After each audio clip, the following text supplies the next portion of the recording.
On va revenir sur ce triste accident dont nous parlait Barbara, qui a eu lieu en janvier dernier chez une famille de Trois-Rivières. Un bébé de 3 semaines a perdu la vie, asphyxié dans un contexte de cododo. C'est ce qu'on apprend dans le rapport du coroner.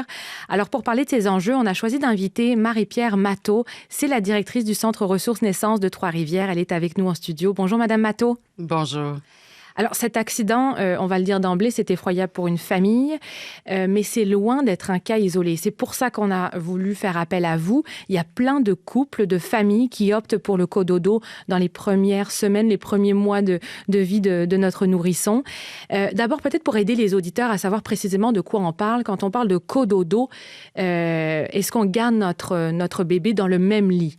Tout à fait. Quand on parle de cododo, c'est vraiment de dormir avec l'enfant près de nous. Il y a différentes façons que les gens vont le faire.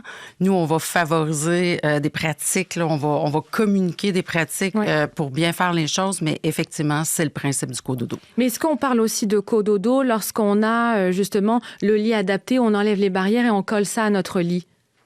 Bien, à partir du moment qu'on est avec un enfant dans un espace restreint, souvent pour dormir. Dans le fond, il y en a qui vont le faire dans un siège inclinable. Ça peut être sur un divan, ça peut être... On peut parler de cododo. C'est pas une pratique que nous, on favorise. On va informer les mères que ça peut être dangereux, exemple, sur un canapé.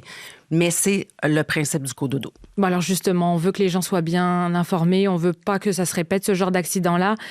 Comment on s'installe pour que ce soit sécuritaire si on veut faire du cododo avec notre nouveau-né, là?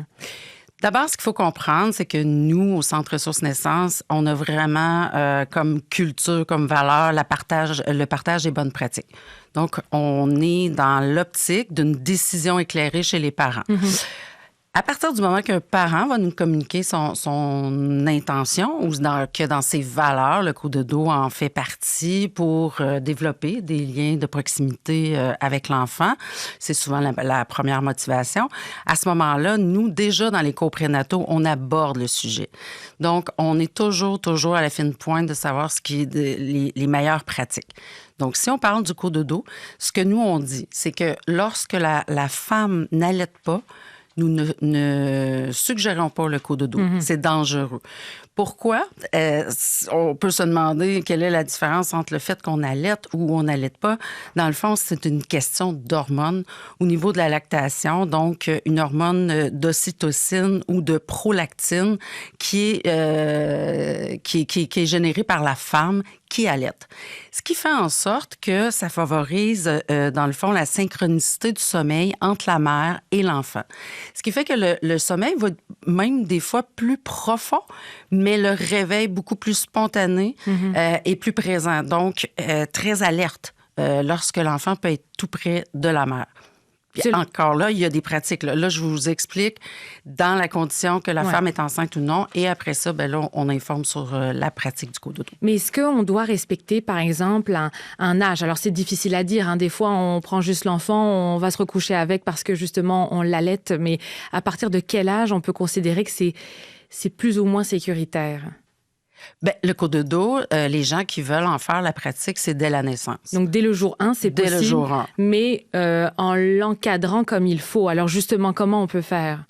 Bon, ce que nous, on a dans les dernières données, les dernières études qu'on a et que nous, on partage, c'est vraiment de s'assurer d'avoir un matelas qui est ferme. Mm-hmm. Donc, un petit enfant de 1 semaine, de par sa grosseur, pourrait vraiment s'imprégner dans le matelas et pouvoir manquer d'oxygène. Ensuite de ça, ce qu'on va favoriser, c'est de mettre le matelas par terre. Donc, on a déjà moins de risques que l'enfant tombe par terre. Ensuite de ça, on va dire de ne pas coller le matelas, le lit, sur le côté d'un mur, au cas où l'enfant tombe entre le matelas et le mur, et de ne pas mettre de meubles autour. Ça peut être une pratique qu'on se dit, bien, on va mettre un meuble, ça va empêcher l'enfant de tomber. Il y a eu des cas où l'enfant était entre le matelas et le meuble. Donc, c'est très, très important de faire attention à ça. Puis j'imagine que c'est la même chose pour les oreillers, parce qu'on se dit qu'on va mettre des oreillers pour le caler, pour pas qu'il tombe, mais là, il pourrait s'étouffer avec l'oreiller.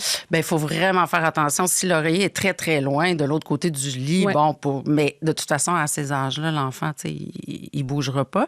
Mais c'est vraiment de faire attention de ne pas avoir d'oreiller supplémentaire. Donc, oui, pour la maman, mais pas pour l'enfant. Donc, on couche l'enfant sur le dos.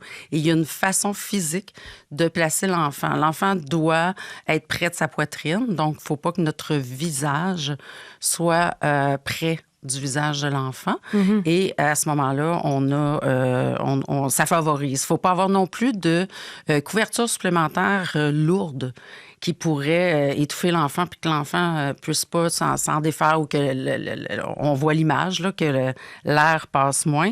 Donc, c'est des facteurs qui favorisent, selon nous, mais selon les études, le cododo. C'est ce qu'on va transmettre comme information. Oui, c'est ce que vous transmettez comme information. Cela dit, le rapport du coroner conclut qu'il est urgent là, de sensibiliser à la fois sur les bienfaits, mais sur les précautions à prendre, comme on le fait avec vous, Madame Matteau, aujourd'hui. Est-ce que vous trouvez, vous, sur le terrain, qu'on n'avise pas assez les parents?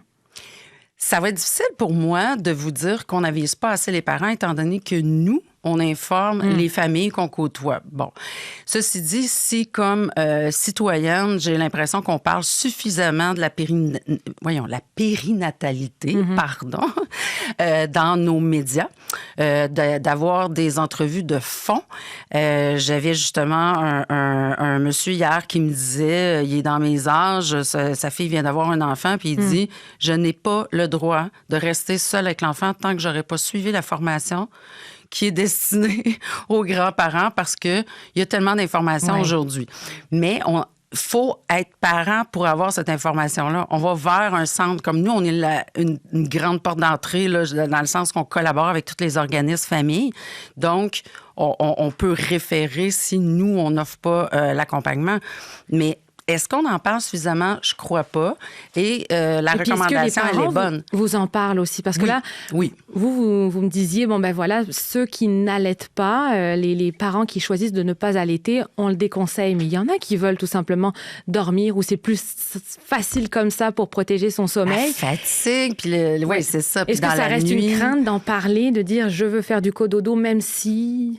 C'est certain que je peux pas m'avancer sur quelque chose qu'une famille, un parent, un coparent ne nous partagera pas, naturellement. Ouais. Si la mère n'allaite pas puis qu'elle garde l'information pour elle de peur, de peur du jugement. Ouais.